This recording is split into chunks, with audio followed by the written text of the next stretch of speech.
Hello everyone. अगर आप भी यूपी ट्रिपल एस सीपीटी 2026 की तैयारी कर रहे हैं तो आज हम 100 इंपॉर्टेंट एमसीक्यू देखेंगे। ये क्वेश्चन आपके प्रिपरेशन के लिए काफी यूजफुल रहेंगे। तो चलिए बिना टाइम वेस्ट किए शुरू करते हैं क्वेश्चन नंबर 1 से। और जिसको पीडीएफ चाहिए आप लोग मेरे टेलीग्राम से ज्वाइन हो सकते हैं, मैं पीडीएफ प्रोवाइड करा दूंगी, ठीक है।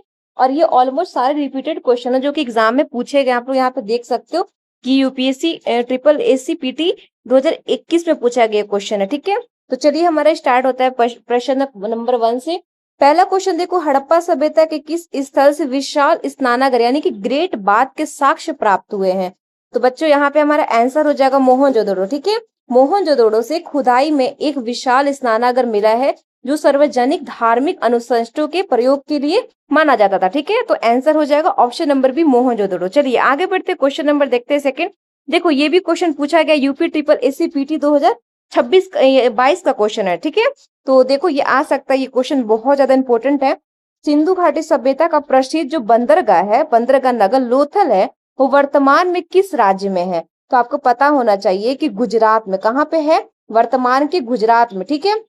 लोथल भोगवा नदी के तट पे गुजरात के अहमदाबाद जिले में स्थित है। सिंधु सभ्यता का एक प्रमुख डॉकयार्ड जिसको बोलते हैं वो बंदरगाह था, ठीक है। तो आंसर कर दीजिएगा। अभी फिलहाल में कहाँ है प्रेजेंट टाइम में? तो गुजरात हो जाएगा, ठीक है। आंसर कर दीजिएगा। अगर पूछेगा कौन से नदी पे स्थित है तो भोगवा नदी याद रखिएगा।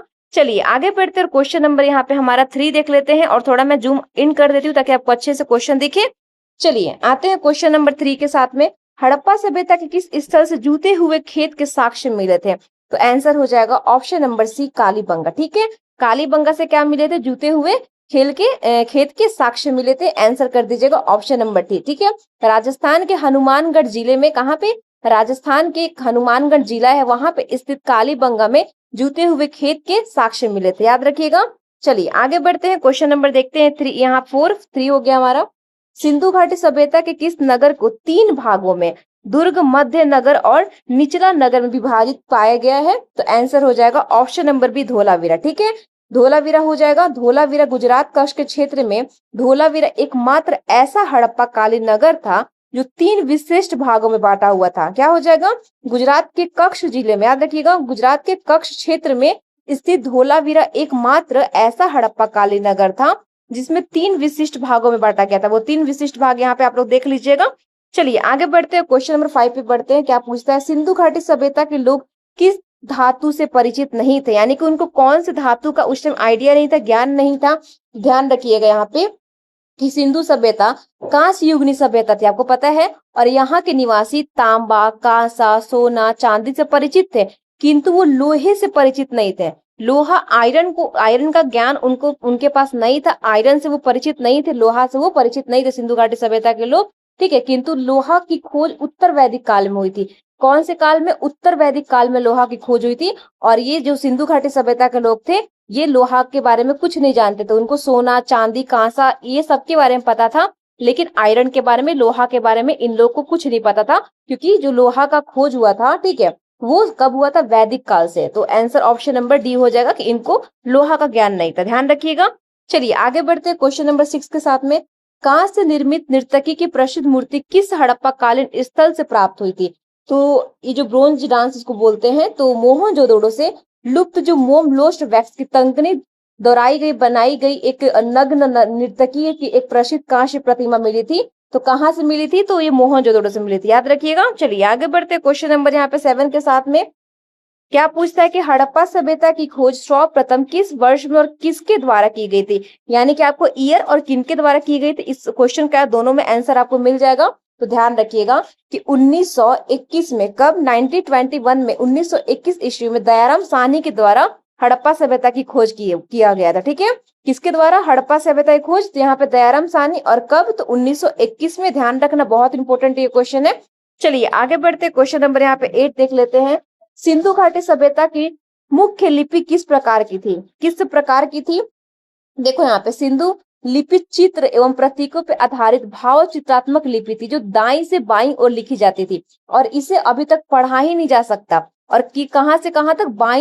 दाईं से बाईं ओर लिखी जाती थी। इतना याद रखिएगा कि कैसे लिखी जाती थी, दाईं से बाईं ओर लिखी जाती थी, लेकिन इसको अभी तक पढ़ा ही नहीं जा सका।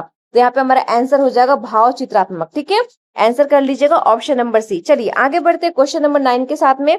देखो, भारत का सबसे प्राचीन वेद कौन सा है? सबसे प्राचीन वेद तो ऋग्वेद मानव जाति का सबसे प्राचीन स्नातन ग्रंथ के, जिसमें कितने मंडल हैं? तो ऋग्वेद में कितने मंडल है? 10 मंडल है। कितने मंडल है? 10 मंडल है। और कितने सूक्त शामिल है? तो इसमें सूक्त कितने हैं? तो 1028 सूक्त शामिल है। ध्यान रखिएगा कि भारत का सबसे प्राचीन वेद कौन है? ऋग्वेद सबसे प्राचीन वेद है, और जिसमें 10 मंडल है। ऋग्वेद में कितने मंडल है? 10 मंडल है और 1028 सूक्त शामिल है। ध्यान रखना। चलिए, तो ऋग्वेद हो गया हमारा आंसर। आगे बढ़ते हैं क्वेश्चन नंबर 10 के साथ में।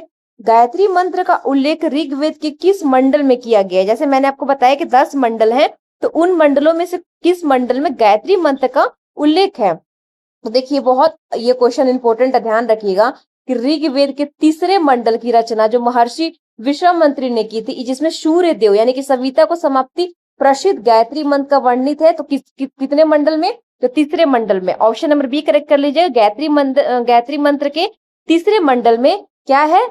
क्या किया गया है? उल्लेख किया गया है। ऋग्वेद के किस गायत्री मंत्र का उल्लेख किया गया है? तो ऋग्वेद के किस मंडल में? तो ऋग्वेद के तीसरे मंडल में गायत्री मंत्र का उल्लेख किया गया है। ध्यान रखिएगा, ठीक है। चलिए आगे बढ़ते हैं क्वेश्चन नंबर 11 के साथ में। सत्यमेव जयते महाकाव्य किस उपनिषद से लिया गया है? तो ये लिया गया है मुंडकोपनिषद से। मुंडकोपनिषद भारत का राष्ट्रीय आदर्श वाक्य सत्यमेव जयते जो है वो अथर्ववेद से संबुद्ध मुंडकोपनिषद से उद्गत किया गया था। तो आंसर हमारा हो जाएगा मुंडकोपनिषद, ठीक है। Answer option number A correct कर लीजिएगा। चलिए आगे बढ़ते हैं क्वेश्चन नंबर 12 के साथ में। वैदिक काल में गिविष्ट शब्द का जो प्रयोग है निम्नलिखित में से किसके लिए किया गया है? तो जो ये शब्द का प्रयोग है वो गायों की खोज यानी युद्ध से किया गया है। तो गायों की खोज या युद्ध लगा दीजिएगा, ठीक है। ऑप्शन नंबर बी करेक्ट हो जाएगा। चलिए आगे बढ़ते हैं 13 नंबर क्वेश्चन के साथ में। ऋग्वेद में उल्लेखित जो प्रसिद्ध 10 राज युद्ध है, 10 राजाओं का युद्ध जिसको बोलते हैं, वो किस नदी के तट पे लड़ा गया था? तो 10 राजाओं का जो युद्ध था जिसको बोलते 10 राज युद्ध, ये किस नदी के तट पे लड़ा गया था? तो हमारा आंसर हो जाएगा ऑप्शन नंबर बी परिशी, ठीक है, जिसको हम लोग रावी नदी बोलते हैं। तो आंसर हमारा हो जाएगा ऑप्शन नंबर बी। आगे बढ़ते हैं क्वेश्चन नंबर 14 के साथ में। वैदिक काल में भारतीय संगीत का जनक किस वेद को माना जाता है? तो देखो यहाँ पे जो साम वेद है, तो साम वेद को यज्ञ के अवसर पर गाने जाने वाले मंत्र गायन योग्य संग्रह, जिसे भारतीय संगीत की आधारशिला माना जाता है, किसको? सामवेद को। तो सामवेद हो जाएगा। ऑप्शन नंबर बी करेक्ट कर लेना। चलिए आगे बढ़ते हैं क्वेश्चन नंबर 15 के साथ में। यजुर्वेद अर्थात जीवन का विज्ञान का उल्लेख सर्वप्रथम किस वेद से मिलता है? तो आंसर हो जाएगा ऑप्शन नंबर डी अथर्ववेद। क्या हो जाएगा? अथर्ववेद हो जाएगा। अथर्ववेद में औषधि, रोग निवारण, जड़ी बूटियां एवं चिकित्सा पद्धति का विस्तृत वर्णन है। तो यहाँ पे हमारा अथर्ववेद हो जाएगा। ऑप्शन नंबर डी बिल्कुल करेक्ट कर लीजिएगा। चलिए आगे बढ़ते हैं क्वेश्चन नंबर देखते हैं 16 यहाँ पे। उत्तर वैदिक काल में कृषि एवं उद्योग हेतु लोहे की खोज का प्रथम साक्ष्य उत्तर प्रदेश के किस स्थान से मिला था? तो उत्तर प्रदेश के किस स्थान से मिला था? तो यहाँ पे लगा दीजिएगा अतरंजी खेड़ा। क्या हो जाएगा? अतरंजी खेड़ा हो जाएगा। ऑप्शन नंबर यहाँ पे करेक्ट कर लीजिएगा, ठीक है। उत्तर प्रदेश के एटा जिले, कौन सा जिले? एटा जिले के अंतरी खेड़ा से लगभग 1000 ईसा पूर्व के लोहे के उपकरण प्राप्त हुए थे, ठीक है। कितने? तो 1000 ईसा पूर्व, याद रखिएगा। ऑप्शन नंबर ए करेक्ट हो जाएगा। चलिए आगे बढ़ते हैं क्वेश्चन नंबर यहाँ पे 17 देखते हैं। गौतम बुद्ध का जन्म स्थान लुम्बिनी वर्तमान में किस देश में स्थित है? जहाँ गौतम बुद्ध का जन्म हुआ था लुम्बिनी में, अभी वर्तमान में वो कौन से देश में स्थित है? क्वेश्चन पूछता है। तो देखो, महात्मा बुद्ध का जन्म कब हुआ था? आपको पता होना चाहिए कि महात्मा जो बुद्ध थे उनका जन्म कब हुआ था? 563 ईसा पूर्व में कपिल वस्तु के समीप लुम्बिनी। कहाँ पे? कपिल वस्तु के पास में लुम्बिनी, नेपाल की तराई में साक के कुल में हुआ था, ठीक है। ध्यान रखिएगा। तो अभी ये कहाँ पे है? नेपाल में, ठीक है। नेपाल हो जाएगा। तो वर्तमान में वो कौन से देश में है? तो नेपाल हो जाएगा। ऑप्शन नंबर बी करेक्ट कर लेना। चलिए आगे बढ़ते 18 नंबर क्वेश्चन के साथ में। गौतम बुद्ध ने अपना प्रथम जो उपदेश था जिसको धर्म चक्र परिवर्तन बोला जाता है, वो किस स्थान पे दिया था? तो कहाँ पे दिया था? तो ज्ञान प्राप्ति के पश्चात बुद्ध ने वाराणसी के निकट सारनाथ, आप लोग जानते होंगे, तो यहाँ पे सारनाथ लगा दीजिए पहले। तो सारनाथ में कहाँ पे? सारनाथ में दिया था। ऑप्शन नंबर बी हमारा बिल्कुल करेक्ट हो जाएगा 18 नंबर का, ठीक है। और कहाँ पे है? तो ये वाराणसी के निकट में सारनाथ में अपने 5 शिष्यों को प्रथम उपदेश दिया था। अगर पूछेगा क्वेश्चन कितने शिष्यों को, तो 5 यहाँ पे कर दीजिएगा। अगर क्वेश्चन में ऐसा आता है तो कितने शिष्यों को दिया था? तो 5 शिष्यों को प्रथम अपना उपदेश दिया था, ठीक है। कहाँ पे दिया था? तो वाराणसी के निकट सारनाथ में दिया था, ठीक है।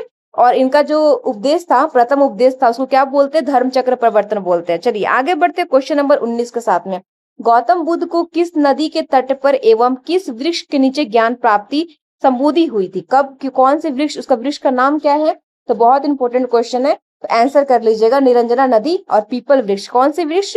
पीपल वृक्ष था, निरंजना नदी हो जाएगा। नदी पूछेगा तो निरंजना नदी लगा दीजिएगा, और वृक्ष पूछेगा तो पीपल का वृक्ष लगा दीजिएगा। ठीक है, हमारा आंसर ऑप्शन नंबर ए बिल्कुल करेक्ट हो जाएगा। चलिए आगे बढ़ते हैं, क्वेश्चन नंबर यहाँ पे देखते हैं 20 नंबर। ठीक है, गौतम बुद्ध को महापरिनिर्वाण किस स्थान पे हुआ था? तो जो गौतम बुद्ध थे उनको महापरिनिर्वाण किस स्थान पे हुआ था? क्वेश्चन, तो हमारा आंसर हो जाएगा कुशीनगर, उत्तर प्रदेश। ठीक है, कहाँ पे हुआ था? उत्तर प्रदेश के कुशीनगर, मल गणराज्य की राजधानी में 80 वर्ष की आयु में, कितने वर्ष पूछेंगे तो 80 वर्ष कर दीजिएगा। 80 वर्ष की आयु में बुद्ध ने अपना शरीर को त्याग दिया था। क्या किया था? त्यागा था। ठीक है, 80 वर्ष के जब वो थे तो अपने शरीर को क्या किए थे? त्याग दिए थे। तो आंसर कर दीजिए Kushinagar, Uttar Pradesh. Option number C हमारा बिल्कुल करेक्ट हो जाएगा। चलिए आगे बढ़ते हैं, 21 नंबर क्वेश्चन देखते हैं। प्रथम बौद्ध संगीत का आयोजन किसके शासन काल में और कहाँ पे हुआ था? तो किसका शासन काल था उस टाइम पे? तो अजात शत्रु का था। किसका शासन काल था जब प्रथम बौद्ध संगीत का आयोजन किया गया था? तो अजात शत्रु का शासन काल था। और कहाँ पे किया गया था? तो राजगृह में, राजगीर में। कहाँ पे किया गया था? राजगृह, राजगीर में। ऑप्शन नंबर ए करेक्ट हो जाएगा। आगे बढ़ते हैं, क्वेश्चन नंबर यहाँ पे 22 देखते हैं। चतुर्थ बौद्ध संगीत जिसमें बौद्ध धर्म हीनयान और महायान में विभाजित हुआ, किसके काल में हुआ था? ये किसके काल में हुआ था? कनिष्क के काल में। किसके काल में हुआ था? कनिष्क के काल में हुआ था। ऑप्शन नंबर बी करेक्ट हो जाएगा। चलिए आगे बढ़ते हैं, क्वेश्चन नंबर 23 के साथ में। बुद्ध के गृह त्याग की घटना को बौद्ध साहित्य में किस नाम से जाना जाता है? तो इसको बोला जाता है कि महाविनिष्क्रमण। ठीक है, चलिए ऑप्शन नंबर बी करेक्ट कर लीजिएगा। आगे बढ़ते हैं 24 नंबर क्वेश्चन के साथ में। बौद्ध धर्म के त्रिरत्न में निम्नलिखित में से कौन सा शामिल नहीं है? तो ध्यान रखिएगा, हमारा जो 3 हमारा शामिल है वो पहले हम लोग जान लेंगे कि जो अहिंसा क्या हो जाएगा? अहिंसा तो बिल्कुल शामिल नहीं। और 3 जो है हमारा क्या क्या हो जाएगा? तो देखो, बौद्ध धर्म के जो 3 मुख्य आधार है, स्तंभ, बुद्ध धर्म स्तंभ, त्रिरत्न जिसको बोलते हैं वो बौद्ध धर्म उपदेश संघ है। तो बोध हो जाएगा, धम्म हो जाएगा और संघ हो जाएगा। ठीक है, तो 3 याद रखिएगा। और कौन सा नहीं शामिल है? तो अहिंसा हो जाएगा। क्या हो जाएगा? अहिंसा हो जाएगा। ऑप्शन नंबर डी हमारा बिल्कुल करेक्ट हो जाएगा। और तीनों ध्यान भी रखिएगा कौन कौन से हो जाएंगे? बौद्ध धर्म, बौद्ध और धम्म और संघ। ठीक है, और अहिंसा नहीं है, तो शामिल नहीं है। कौन सा पूछा? तो अहिंसा हो जाएगा। ऑप्शन नंबर डी बिल्कुल करेक्ट कर लीजिएगा। चलिए आगे बढ़ते हैं और 25 नंबर क्वेश्चन देखते हैं।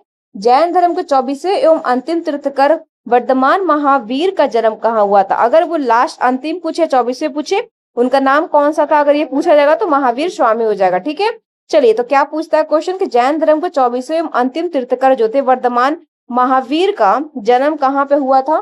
तो इनका जन्म हुआ था वैशाली के कुंड ग्राम में। कहाँ पे? वैशाली के कुंड ग्राम में इनका जन्म हुआ था। ऑप्शन नंबर ए करेक्ट हो जाएगा। आगे बढ़ते हैं और 26 नंबर क्वेश्चन देखते हैं कि जैन धर्म के प्रथम तीर्थकर कौन थे? तो बच्चों, जैन धर्म के प्रथम तीर्थकर कौन थे? जैन परंपरा के अनुसार प्रथम तीर्थकर ऋषभ देव थे। कौन थे? ऋषभ देव थे। ऑप्शन नंबर बी करेक्ट हो जाएगा यहाँ पे। चलिए आगे बढ़ते हैं, क्वेश्चन नंबर देखते हैं 27 नंबर क्वेश्चन पे आगे। भगवान महावीर स्वामी का मृत्यु निर्माण किस स्थान पर हुआ था? तो यहाँ पे कर दीजिएगा 72 वर्ष। और अगर पूछेगा उनका मृत्यु कितने वर्ष में हुआ था, तो 72 वर्ष याद रखिएगा। आंसर हमारा हो जाएगा पावापुरी। ठीक है, क्या हो जाएगा? पावापुरी हो जाएगा। बिहार के नालंदा जिले में स्थित, कहाँ पे? बिहार के नालंदा जिले में स्थित एक जगह है पावापुरी में महावीर स्वामी को निर्माण प्राप्त हुआ था। तो ऑप्शन नंबर बी करेक्ट कर लीजिएगा, पावापुरी। चलिए आगे बढ़ते हैं, क्वेश्चन नंबर देखते हैं 28। ये भी क्वेश्चन बहुत इंपॉर्टेंट है, ध्यान देना। पारसनाथ 23वें तीर्थकर, जो पारसनाथ थे 23वें तीर्थकर थे ये, द्वारा प्रतिपादित 4 महाव्रतों में महावीर स्वामी ने कौन सा 5वां महाव्रत जोड़ा? तो कौन सा इन्होंने जोड़ा था? तो ब्रह्मचार्य। क्या जोड़ा था? ब्रह्मचार्य जोड़ा था। ऑप्शन नंबर डी करेक्ट हो जाएगा। पार्श्वनाथ के 4 व्रत कौन से थे? ध्यान रखिएगा, 4 थे। अहिंसा, सत्य, असत्य और अपरिग्रह। ठीक है, और महावीर स्वामी ने क्या 5वां जोड़ा था? तो ब्रह्मचार्य जोड़ा था। ऑप्शन नंबर डी करेक्ट कर लीजिएगा। चलिए आगे बढ़ते हैं और 29 नंबर क्वेश्चन देखते हैं कि जैन धर्म के त्रिरत्न जो थे, 3 ज्वेलर्स जिसको बोलते हैं, वो कौन कौन शामिल थे? त्रिरत्न कौन कौन से थे? तो यहाँ रखिएगा ऑप्शन नंबर हमारा एक करेक्ट हो जाएगा। सम्यक दर्शन, सम्यक ज्ञान, सम्यक चरित्र। क्या कहता 3 रत्न इनका? सम्यक दर्शन, सम्यक ज्ञान, सम्यक चरित्र। ठीक है, चलिए ध्यान रखने का बात है, ये बहुत इंपॉर्टेंट क्वेश्चन था। 30 नंबर क्वेश्चन देखते हैं। प्रथम जैन संगीत संसद का आयोजन स्थूलभद्र की अध्यक्षता में कहाँ पे किया गया था? कहाँ पे किया गया था? तो देखो यहाँ पे कहाँ पे किया गया था? पाटलिपुत्र में, ठीक है। लगभग 300 ईसा पूर्व में पाटलिपुत्र में प्रथम जैन संगीत हुई थी, जिसमें जैन धर्म के श्वेतांबर और दिगंबर दो संप्रदायों में बांट दिया गया था, ठीक है। तो ऑप्शन नंबर क्या हो जाएगा? ए करेक्ट हो जाएगा, पाटलिपुत्र, ध्यान रखिएगा। चलिए आगे बढ़ते हैं, क्वेश्चन नंबर यहाँ पे 31 नंबर देख लेते हैं। महावीर स्वामी ने अपने उपदेश मुख्य रूप से किस लोक भाषा में दिया था? तो किस लोक भाषा में दिया था? तो प्राकृत भाषा में। कौन से भाषा में? प्राकृत भाषा में दिया था। आंसर कर दीजिएगा ऑप्शन नंबर बी, ठीक है। आम जनता तक संदेश पहुंचने के लिए महावीर स्वामी ने आम बोलचाल की प्राकृतिक यानी कि अधर्म मगधी जो भाषा है उसका प्रयोग किया था। तो आंसर हमारा ऑप्शन नंबर बी करेक्ट हो जाएगा, ठीक है। चलिए आगे बढ़ते हैं और 32 नंबर क्वेश्चन देखते हैं। मौर्य साम्राज्य की स्थापना चंद्रगुप्त मौर्य ने किसको पराजित करके किया था? किसको पराजित करके किया था पूछ रहा है हमारा क्वेश्चन। तो ध्यान रखिएगा, मौर्य साम्राज्य की स्थापना चंद्रगुप्त मौर्य ने किसको पराजित करके किया था? आंसर हो जाएगा ऑप्शन नंबर ए, घनानंद नंद वंश के जो थे घनानंद। आंसर हो जाएगा ऑप्शन नंबर ए, करेक्ट कर लीजिएगा। चाणक्य जिसको कौटिल्य भी बोलते हैं, की सहायता से चंद्रगुप्त मौर्य नंद वंश के अंतिम जो शासक थे, कौन थे? घनानंद थे अंतिम शासक। कौन से वंश के? नंद वंश के अंतिम शासक घनानंद को पराजित करके 322 ईसा पूर्व में मौर्य साम्राज्य की नींव रखी थी। कितने ईसा पूर्व में? 322, ध्यान रखिएगा, ठीक है। चलिए आगे बढ़ते हैं, क्वेश्चन नंबर देख लेते हैं यहाँ पे 33 को। सम्राट अशोक के किस अभिलेख या शिलालेख में प्रसिद्ध कलिंग युद्ध 261 ईसा पूर्व का वर्णन मिलता है? तो ध्यान रखिएगा, बहुत इंपॉर्टेंट क्वेश्चन है। ऑप्शन नंबर सी हो जाएगा 13वें शिलालेख, ठीक है। क्या हो जाएगा? 13वें शिलालेख हो जाएगा। चलिए आगे बढ़ते हैं क्वेश्चन नंबर 34 के साथ में। प्रसिद्ध पुस्तक अर्थशास्त्र के रचयिता कौन है? अर्थशास्त्र आप तो जानते होंगे, बहुत इंपॉर्टेंट ये क्वेश्चन है। तो हमारा आंसर हो जाएगा कौटिल्य, जिसको चाणक्य बोला जाता है। तो कौटिल्य लगा लीजिएगा चाणक्य पे, ठीक है। चलिए आगे बढ़ते हैं, क्वेश्चन नंबर देखते हैं यहाँ पे 35 में। मौर्य काल में भारत आए यूनानी राजदूत मेगास्थनीज द्वारा लिखित पुस्तक का नाम? इंडिका। क्या हो जाएगा? इंडिका हो जाएगा।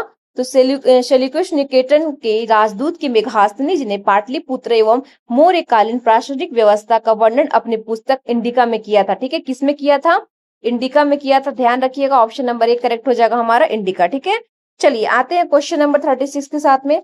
अशोक के शिलालेखों को सर्वप्रथम 1837 ईस्वी में पढ़ने में किसे सफलता प्राप्त हुई थी? तो किसे हुई थी? तो जेम्स प्रिंसप को। किसको हुई थी? जेम्स प्रिंसप को।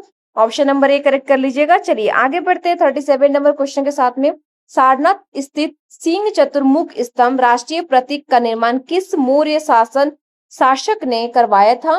तो इनका नाम था अशोक। अशोक इनका नाम था। सम्राट अशोक ने सारनाथ में धर्म चक्र परिवर्तन की स्मृति में सिंह स्तंभ बनवाया था। कहाँ पे? सारनाथ में, जिसे स्वतंत्र भारत का राष्ट्रीय प्रतीक स्वीकार किया गया था। आंसर कर लीजिएगा ऑप्शन नंबर सी यहाँ पे। चलिए आगे बढ़ते 38 के साथ में। अशोक ने बौद्ध धर्म के प्रचार हेतु अपने पुत्र महेंद्र और पुत्री संघमित्रा को किस देश भेजा था? तो कौन से देश में भेजा था? तो यहाँ पे हमारा आंसर हो जाएगा श्रीलंका। कहाँ पे? अशोक ने अहिंसा तथा बौद्ध धर्म के संदेश के प्रसार हेतु अपने बच्चों को बोधि वृक्ष की शाखा देकर श्रीलंका भेजा था। कहाँ पे? श्रीलंका में। चलिए आगे बढ़ते हैं 39 नंबर क्वेश्चन देखते हैं कि सांची का महान स्तूप जो मध्य प्रदेश में है, इसका निर्माण किस शासक के द्वारा कराया गया था? तो यहाँ पे हमारा आंसर हो जाएगा अशोक, ठीक है। अशोक हो जाएगा। 3रा शताब्दी ईसा पूर्व में सम्राट अशोक ने रायसेन जिले जो मध्य प्रदेश में है उसको सांची स्तूप का निर्माण प्रारंभ करवाया था। ऑप्शन नंबर ए पे करेक्ट कर लेना। चलिए आगे बढ़ते हैं 40 नंबर क्वेश्चन के साथ में। भारत का नेपोलियन किस गुप्त शासक को कहा जाता है? नेपोलियन ऑफ इंडिया किसे कहा जाता है? आंसर हो जाएगा समुद्रगुप्त को। समुद्रगुप्त को क्या कहा जाता है? भारत का नेपोलियन, ठीक है, नेपोलियन ऑफ इंडिया। चलिए आगे बढ़ते हैं क्वेश्चन नंबर 41 के साथ में। प्रयाग प्रसिद्ध इलाहाबाद स्तंभ लेख की रचना समुद्रगुप्त किस दरबारी कवि ने की थी? तो किसने की थी? आंसर हो जाएगा ऑप्शन नंबर ए, हरिसेन ने। किसने की थी? हरिसेन ने। ऑप्शन नंबर ए करेक्ट कर लीजिएगा। चलिए आते हैं क्वेश्चन नंबर 42 के साथ में। विक्रमादित्य की उपाधि धारण करने वाला प्रसिद्ध गुप्त शासक कौन था जिन्होंने विक्रमादित्य की उपाधि धारण किया था? तो यहाँ पे याद रखिए कि चंद्रगुप्त द्वितीय हो जाएंगे। ऑप्शन नंबर सी करेक्ट कर लीजिएगा। शकों पर जो विजय प्राप्त करने के उपरांत चंद्रगुप्त द्वितीय ने चंद्रगुप्त द्वितीय ने विक्रमादित्य की उपाधि ली थी और चांदी के सिक्के जारी किए थे। इतना भी ध्यान रखना है कि चांदी के सिक्के जारी किए थे। अगर ये क्वेश्चन आ जाएगा तो लगा दीजिएगा इसका आंसर। चलिए 43 में आ जाइए।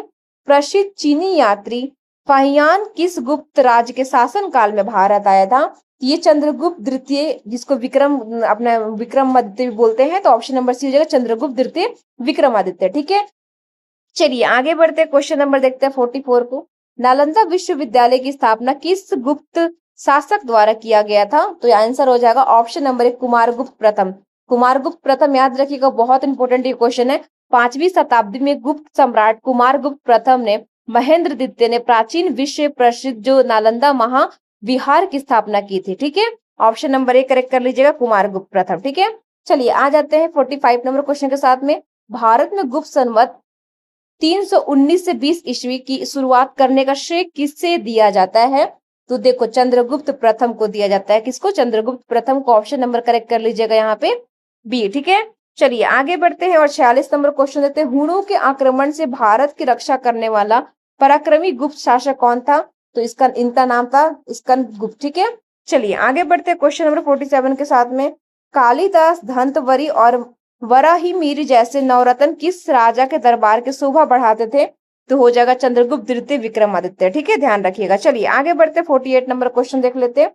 सम्राट अशोक वर्धन ने अपनी राजधानी थानेश्वर से बदलकर किस स्थान पर स्थानांतरित की थी? तो कहाँ पे? तो यहाँ पे कन्नौज हो जाएगा। कहाँ पे? कन्नौज पे लगा दीजिएगा। अपनी बहन राजश्री की सुरक्षा तथा साम्राज्य को क्षुण्ण करने हेतु हर्ष ने कन्नौज को अपनी नई राजधानी बनाई थी। ठीक है, तो कन्नौज याद रखिएगा। चलिए आगे बढ़ते हैं यहाँ पे 49 नंबर क्वेश्चन के साथ में। प्रसिद्ध चीनी यात्री हेनसंग किस भारतीय सम्राट के शासन काल में भारत आया था? तो ये आया था अशोक वर्धन के शासन काल में। ठीक है, यात्रियों के राजकुमार कहते हैं किनको? तो कहे जाने वाले हर्ष संघ, जिन्हें हर्ष के समय में कितना इनका समय काल था? तो 629 से, याद रखना, 629 से 645 ईस्वी भारत के भ्रमण किया। और जो ये थे शिवकी नामक पुस्तक भी इन्होंने लिखा था। कौन सा पुस्तक? शिवकी इनका पुस्तक का नाम है। तो अगर क्वेश्चन आता है तो लगा दीजिएगा। चलिए आ जाते हैं 50 के साथ में। हर्ष रचित और कांदबरी के रचयिता बाणभट्ट किस राजा के दरबारी कवि थे? तो ये थे हर्षवर्धन के। ठीक है, हर्षवर्धन लगा दीजिएगा। चलिए आगे बढ़ते हैं, क्वेश्चन नंबर देखते हैं 51। नर्मदा नदी के तट पर हर्षवर्धन को दक्षिण भारत की किस ओर बढ़ने के से चालुक्य राजा ने रोका था? तो किसने रोका था? तो इनको रोका था पुलकेशिनी द्वितीय ने। ठीक है, चलिए आगे बढ़ते हैं क्वेश्चन नंबर 52 के साथ में। सांस्कृतिक नाटक रत्नमाली प्रियदर्शिका और नागानंद की रचना किस सम्राट द्वारा किया गया था? तो ये हर्षवर्धन हो जाएंगे। ऑप्शन नंबर बी करेक्ट कर लीजिएगा। चलिए, विद्वान सम्राट हर्षवर्धन स्वयं एक उच्च कोटि के नाटककार थे और उन्होंने 3 प्रसिद्ध संस्कृत नाटकों की रचना भी की थी। ध्यान रखिएगा। चलिए आगे बढ़ते हैं 53 के साथ में। हर्षवर्धन प्रति 5वें वर्ष विशाल धार्मिक सम्मेलन को महामोश प्रसिद्ध बोलते हैं। इसका आयोजन कहाँ करता था? कहाँ पे करता था? आयोजन कहाँ करता था? ध्यान रखिएगा, हमारा आंसर हो जाएगा प्रयागराज, इलाहाबाद। ऑप्शन नंबर ए बिल्कुल करेक्ट कर लीजिएगा।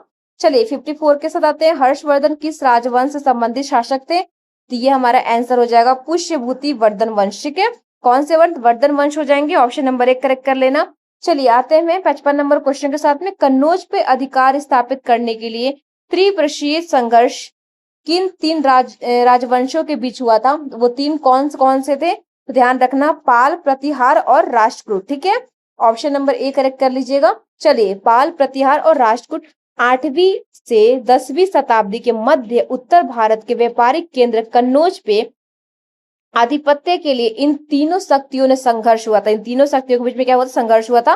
पाल, प्रतिहार, राष्ट्रकूट। ठीक है, ध्यान रखिएगा। चलिए आगे बढ़ते हैं यहाँ पे और 56 नंबर पे आगे हम लोग। खजुराहो के प्रसिद्ध मंदिरों जो मध्य प्रदेश में, इसका निर्माण किस राजवंश के राजाओं द्वारा करवाया गया था?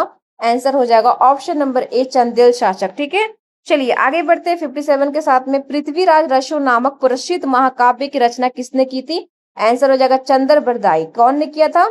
चंद्रबरदाई याद रखिएगा। यूपी लोअर पीसीएस से क्वेश्चन पूछा गया 2019 में, तो इसको ध्यान देना। देखो, तराइन का जो प्रथम युद्ध हुआ था, क्या पूछ रहा है कि 1191 ईस्वी में पृथ्वीराज रसो चौहान ने किसको पराजित किया था? तो आंसर हो जाएगा option number A Mohammad Ghori को। किसको किया था? मोहम्मद गौरी को किया था। ध्यान रखिएगा। चलिए आगे बढ़ते हैं, क्वेश्चन नंबर यहाँ पे 59 देखते हैं क्या पूछते हैं। उड़ीसा के कोणार्क स्थित प्रसिद्ध जो सूर्य मंदिर है, इसका निर्माण किस गंग वंश के शासक ने किया था? किस गंग वंश के शासक ने कराया था? तो आंसर हो जाएगा ऑप्शन नंबर ए, नरसिंहदेव प्रथम। ठीक है, याद रखिएगा। चलिए आगे बढ़ते हैं क्वेश्चन नंबर 60 के साथ में, 60 के साथ में। कश्मीर के इतिहास पे आधारित प्रसिद्ध पुस्तक जो है राजा तरंगिणी के लेखक कौन है? तो आंसर हो जाएगा ऑप्शन नंबर ए, कल्हण। ठीक है, कल्हण लगा दीजिएगा। आंसर ऑप्शन नंबर ए बिल्कुल करेक्ट हो जाएगा। तराइन के प्रथम युद्ध में पृथ्वीराज तृतीय ने मोहम्मद गौरी को हराया था। किसको हराया था? पृथ्वीराज तृतीय ने मोहम्मद गौरी को हराया था। ऑप्शन नंबर एक करेक्ट कर लीजिएगा यहाँ पे हमारा। चलिए आगे बढ़ते हैं। एक और यहाँ से क्वेश्चन बन जाता है, किसको अगर हराया था सब पूछेगा तो लगा दीजिएगा। ठीक है, और कल्हण हो जाएगा। कश्मीर के इतिहास पर आधारित प्रसिद्ध जो पुस्तक है राज तरंगिणी कौन लिखा था? तो के लेखक कौन थे? तो कल्हण हो जाएगा। ऑप्शन नंबर एक करेक्ट कर दीजिएगा। और 12वीं शताब्दी में कल्हण द्वारा रचित संस्कृति ग्रंथ राज, कौन सा ग्रंथ है? संस्कृति ग्रंथ है। राज तरंगिणी को भारत का प्रथम ऐतिहासिक प्रमाणिक ग्रंथ भी माना जाता है। ठीक है, इतना ध्यान रखना है। चलिए आगे बढ़ते हैं क्वेश्चन नंबर 62 के साथ में, नहीं 61 आ गया ना हमारा, 61 के साथ में। ठीक है, गीत गोविंद के रचयिता जयदेव किस राजपूत या बंगाल शासक के दरबारी कवि थे? तो ये थे लक्ष्मण सेन के। ठीक है, लक्ष्मण सेन बंगाल के सेन वंश के राजा लक्ष्मण सेन की सभा में प्रसिद्ध सांस्कृतिक कवि जयदेव निवास करते थे। ठीक है, ऑप्शन नंबर एक करेक्ट कर लीजिएगा, लक्ष्मण सेन। ठीक है, चलिए आगे बढ़ते हैं। यहाँ पे 62 नंबर क्वेश्चन देखते हैं। दिल्ली सल्तनत की स्थापना गुलाम वंश ने 1206 ईस्वी में किसके द्वारा की थी? किसके द्वारा की थी? तो यहाँ पे हो जाएगा कुतुबुद्दीन ऐबक। ठीक है, कुतुबुद्दीन ऐबक हो जाएगा। ऑप्शन नंबर बी करेक्ट कर दीजिएगा। मोहम्मद गौरी के गुलाम ऐबक ने लाहौर को राजधानी बनाकर गुलाम मामलुक वंश की स्थापना की थी, ये भी ध्यान रखिएगा। 63 देखिए, भारत की प्रथम महिला मुस्लिम शासिका रजिया सुल्तान किसकी पुत्री थी? तो ये थी किसकी? तो इल्तुतमिश की। ठीक है, चलिए आगे बढ़ते हैं। क्वेश्चन नंबर देखते हैं नेक्स्ट। बाजार नियंत्रण प्रणाली मार्केट कंट्रोल पॉलिसी तथा मूल्य नियंत्रण लागू करने वाला सल्तनत कालीन सुल्तान कौन था? ये कौन था बच्चों? ये था अलाउद्दीन खिलजी। ठीक है, अलाउद्दीन खिलजी था। ऑप्शन नंबर एक करेक्ट कर लीजिएगा। ठीक है, अपनी विशाल सेना को रखपाव हेतु जो अलाउद्दीन खिलजी था उन्हें खाद्यान्न एवं वस्तुओं को दाम तय कर सख्त बाजार नियंत्रण लागू किया था। तो ऑप्शन नंबर एक करेक्ट कर लीजिएगा। चलिए आगे बढ़ते हैं 65 नंबर क्वेश्चन के साथ में। अपनी राजधानी दिल्ली से दौलताबाद देवगिरी स्थानांतरित करने वाला सनकी विद्वान सुल्तान कौन था? तो कौन था? इसको देवगिरी भी बोलते हैं, तो दौलताबाद। ऑप्शन नंबर हमारा करेक्ट हो जाएगा मोहम्मद बिन तुगलक। ठीक है, याद रखिएगा मोहम्मद बिन तुगलक 1327 ईस्वी में प्रशासनिक सुरक्षा हेतु उसने राजधानी परिवर्तन और सांकेतिक मुद्रा यानी कि टोकन करेंसी चलाई थी, याद रखना। ठीक है, चलिए तो मोहम्मद बिन तुगलक हो जाएगा। आगे बढ़ते हैं। सिजदा और पाबोश प्रथा की शुरुआत दिल्ली के किस निरंकुश सुल्तान ने की थी? आंसर हो जाएगा ऑप्शन नंबर एक, गियासुद्दीन बलबन। क्या नाम था? गियासुद्दीन बलबन इनका नाम था। चलिए आगे बढ़ते हैं 67 के साथ में। आगरा शहर की स्थापना 1504 ईस्वी में किस लोधी शासक ने किया था? आंसर हो जाएगा ऑप्शन नंबर सिकंदर लोधी ने। ठीक है, आंसर हो जाएगा सिकंदर लोधी। सिकंदर लोधी ने राजपूतों पर नियंत्रण करने हेतु 1504, याद रखना 1504 में आगरा की स्थापना की तथा 1506 में, कब? 1506 में इसे राजधानी बनाया। कब बनाया था? 1506 में इसे राजधानी बनाया था। ऑप्शन नंबर ए हो जाएगा सिकंदर लोधी। चलिए आगे बढ़ते हैं 68 नंबर क्वेश्चन के साथ में। प्रसिद्ध अफ्रीकी मोरक्कन यात्री इब्न बतूता किसके शासनकाल में भारत आया था? ये किसके शासनकाल में भारत आया था इब्न बतूता जो था? आंसर हो जाएगा ऑप्शन नंबर ए, मोहम्मद बिन तुगलक। ठीक है, 1333 ईस्वी में मोरक्को से आया इब्न बतूता एमबीटी के दरबार में रहा और उसने रेहिला नामक यात्रा वृत्तांत लिखा था। अगर आएगा रेहिला से रिलेटेड तो आप लोग लगा दीजिएगा मोहम्मद बिन तुगलक पे आएगा ही क्वेश्चन। आगे देखते हैं 69 नंबर क्वेश्चन। तोता हिंद भारत का तोता के नाम से प्रसिद्ध सूफी कवि अमीर खुसरो किसके दरबारी थे? तो ये थे अलाउद्दीन खिलजी के दरबार। ठीक है, चलिए आगे बढ़ते हैं 70 नंबर क्वेश्चन के साथ में। पानीपत का प्रथम युद्ध जो 1526 ईस्वी में हुआ था उन किनके मध्य लड़ा गया था जिसमें भारत में मुगल साम्राज्य की नींव पड़ी थी? तो किनके में लड़ा गया था, किनके बीच में? आंसर हो जाएगा जो 1526 का पानीपत का प्रथम युद्ध लड़ा गया था वो बाबर और इब्राहिम लोदी के बीच में लड़ा गया था। ठीक है, बाबर और इब्राहिम लोदी के बीच में 21 अप्रैल कब लड़ा गया था? ईयर तो आपको पता चल गया, लेकिन आप लोग डेट भी याद रखो। 21 अप्रैल 1526 को बाबर ने तोपखाने वो तुलुगमा नीति से इब्राहिम लोदी को हराकर मुगल वंश का स्थापित किया था। और इसमें इब्राहिम लोदी क्या हो गया था? बाबर से हार गया था। ठीक है, ध्यान रखिएगा 15 से यहाँ पे 26 हो जाएगा। और कब हुआ था पानीपत का प्रथम युद्ध, क्वेश्चन में आता है 15 से 26 हुआ था, डेट आएगा तो 21 अप्रैल। और किन के बीच में वो लड़ा गया था, बाबर और इब्राहिम लोदी के बीच में लड़ा गया था। और कौन हारा था, तो बाबर ने किसे हराया था, इब्राहिम लोदी को हराकर मुगल वंश का स्थापना किया था। ठीक है, स्थापित की थी। चलिए आगे बढ़ते हैं, क्वेश्चन नंबर 71 देख लेते हैं। यहाँ पे अकबर द्वारा 1582 ईस्वी में शुरू किए गए नए धर्म पंथ का नाम क्या था, तो क्या था, तो इसका नाम था दीन इलाही। ठीक है, दीन इलाही सभी धर्मों को तात्विक सामंजस्य हेतु अकबर ने दीन इलाही की शुरुआत की थी। ठीक है, चलिए आगे बढ़ते हैं और यहाँ 72 नंबर क्वेश्चन देखते हैं कि शेरशाह सूरी और हुमायूं के बीच प्रसिद्ध चौसा का युद्ध किस वर्ष लड़ा गया था, तो चौसा का युद्ध किस वर्ष लड़ा गया था, तो आंसर हो जाएगा यहाँ पे, तो सॉरी ये मिस्टेक थोड़ा सा हो गया, इसका आंसर ऑप्शन नंबर दिया ही गया है, क्वेश्चन में ही आंसर दिया गया है। चलिए नेक्स्ट क्वेश्चन देखते हैं, किस मुगल सम्राट के काल को चित्रकला स्वर्ण युग यानी कि गोल्डन एज ऑफ पेंटिंग कहा जाता है, तो याद रखिएगा बहुत इंपॉर्टेंट ये क्वेश्चन है, जहांगीर हो जाएगा, जहांगीर पे लगा दीजिएगा, ऑप्शन नंबर यहाँ पे भी बिल्कुल करेक्ट हो जाएगा। सम्राट जहांगीर के स्वयं चित्रकला का पारखी तथा था जो उसके काल में मुगल चित्रकला अपनी पराकाष्ठ पर पहुंची थी, बहुत ऊपर अपर लेवल पे थी, जहांगीर लगा दीजिए, गोल्डन एज ऑफ पेंटिंग इसको बोलते हैं।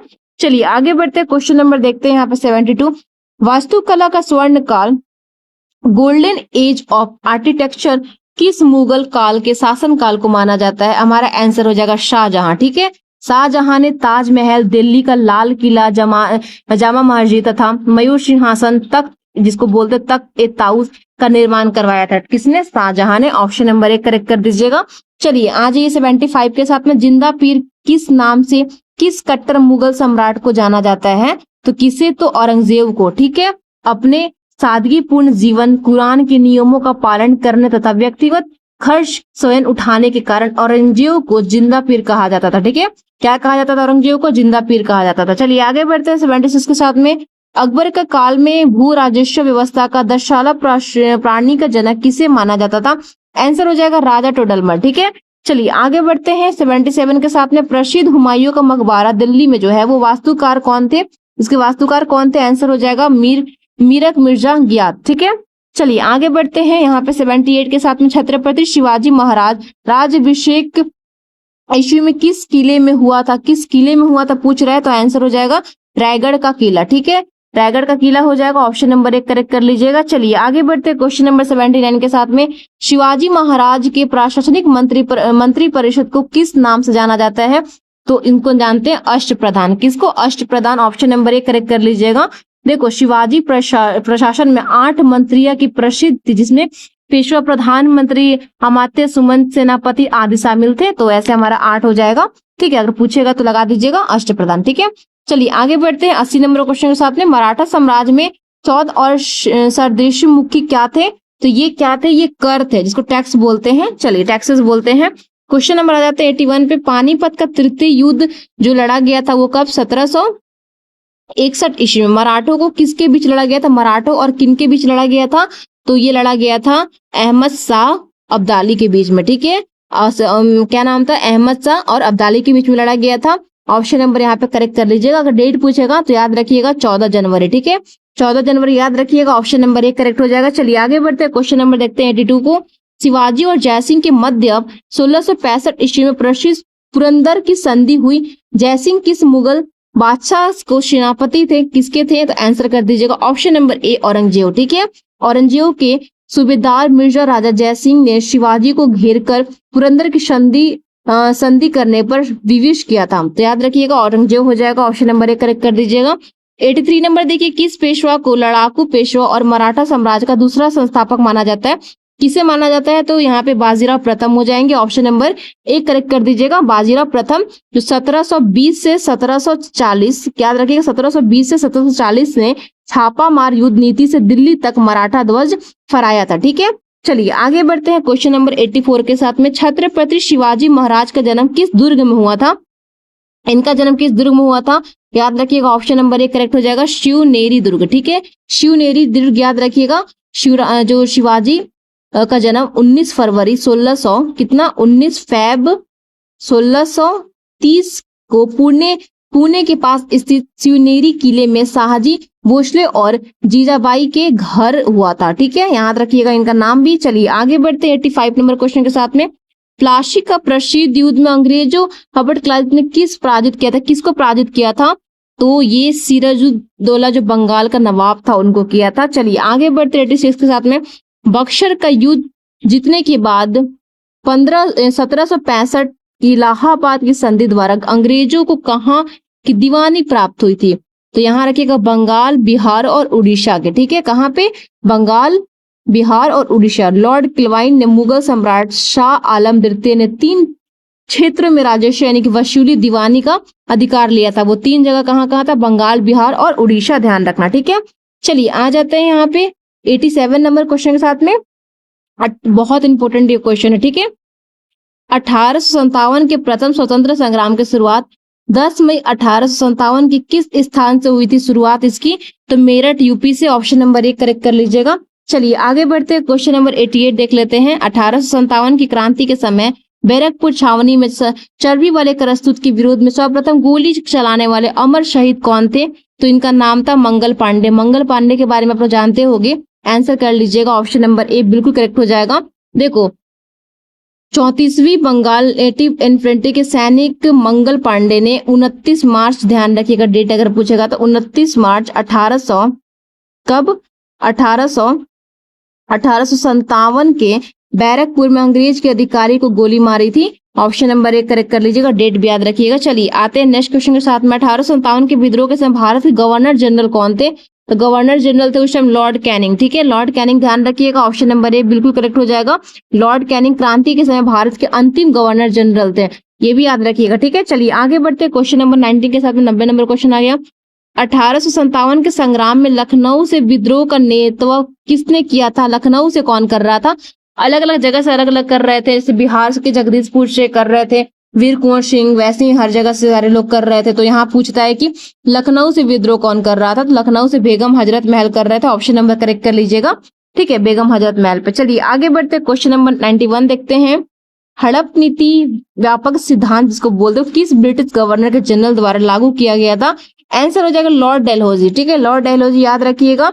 लॉर्ड डलहौजी ने इस नीति द्वारा सतारा, जैतपुर, संबलपुर और उदयपुर, झांसी और नागपुर को अंग्रेजी साम्राज्य में मिलाया था, ये भी ध्यान रखिएगा कहाँ कहाँ पर। ठीक है, चलिए आते हैं नेक्स्ट क्वेश्चन के साथ में। सहायक संधि स्वीकार करने वाला पहला भारतीय शासक कौन था?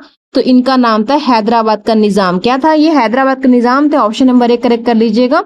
चलिए आगे बढ़ते हैं, नेक्स्ट क्वेश्चन देखते हैं। 1857 के आंदोलन में बिहार, अभी मैंने बिहार के बारे में बताया था, बिहार के जगदीशपुर से विद्रोह का नेतृत्व करने वाले वृद्ध जमींदार कौन थे? कौन थे?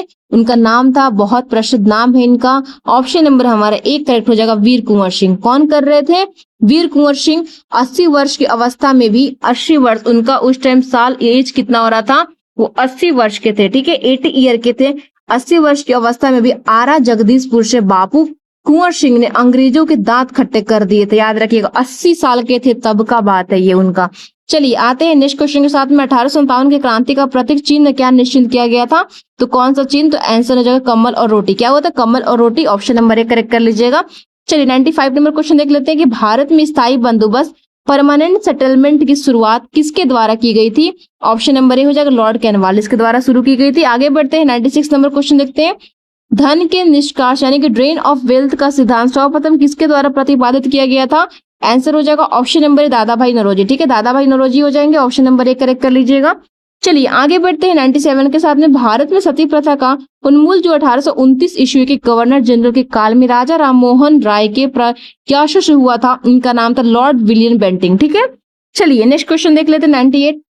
भारत में प्रथम रेल लाइन जो 1853 ईस्वी में मुंबई और थाने के बीच किसके शासनकाल में चलाई गई थी? ये लॉर्ड डलहौजी हो जाएगा। ऑप्शन नंबर 1 बिल्कुल करेक्ट कर लीजिएगा। चलिए आगे बढ़ते हैं 99 नंबर क्वेश्चन देख लेते हैं कि अंग्रेजी शिक्षा को भारत में सरकारी माध्यम बनाने हेतु मैकाले का विवरण पत्र किस वर्ष पेश हुआ था? तो किस वर्ष? तो आंसर हो जाएगा 1835 ईस्वी में। ठीक है, 1835 ईस्वी में। 80 ऑप्शन नंबर 1 करेक्ट कर लीजिएगा। चलिए बच्चों, हमारे ये लास्ट क्वेश्चन है जो कि बहुत ज्यादा इंपॉर्टेंट है और एक बात ध्यान रखना, ये क्वेश्चन मोस्टली ये पूछा गया, देखो यूपी SSS लेखपाल का ये क्वेश्चन पूछा गया था, तो इसको ध्यान से देखना। देखो क्या पूछता है कि 1854 ईस्वी के पर्सियो डिपेस का निम्नलिखित में से किससे संबंधित है? तो किससे ये संबंधित? तो भारतीय शिक्षा सुधार से। किससे संबंधित है? भारतीय शिक्षा सुधार से। ऑप्शन नंबर ए बिल्कुल करेक्ट हो जाएगा। तो एवरीवन, ये था यूपी ट्रिपल एससी पीटी 2026 के 100 इंपॉर्टेंट एमसीक्यूज। उम्मीद है ये क्वेश्चन आपके प्रिपरेशन में काफी हेल्पफुल रहे होंगे। ऐसे इंपॉर्टेंट क्वेश्चन के लिए चैनल को सब्सक्राइब जरूर करें। अब मिलते हैं नेक्स्ट टॉपिक के साथ में।